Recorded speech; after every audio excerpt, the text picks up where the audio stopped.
Elsa کے محل کے قریب شہزادی سنو وائٹ کے چھوٹے دوست سبز پرندے اور خرگوش کھیل رہے تھے۔ سنو وائٹ ہنستے ہوئے آئی اور ایلسا کو کہا، آؤ آج ہم سب شہزادیوں کے ساتھ گارڈن پارٹی کریں گے۔ پارٹی کا انتظام شہزادی بیلا کر رہی تھی۔ اس نے محل کے بڑے ہال میں رنگ برنگے لالٹین اور جادوئی روشنیوں کا انتظام کیا۔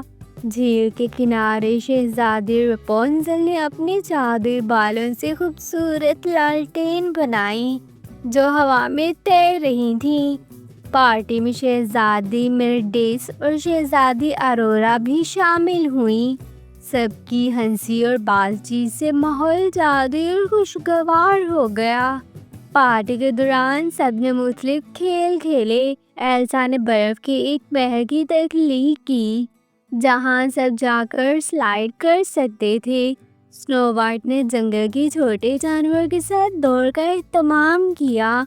بیلا نے ایک دلچسپ کتابوں کی تلاش کی سرگرمی رکھی جہاں سب کو جادو کتابیں تلاش کرنی تھیں۔ رپونزل نے اپنے جادوئی بالوں سے خوبصورت جھولا بنایا جس پر سب نے باری باری جھولنا شروع کیا۔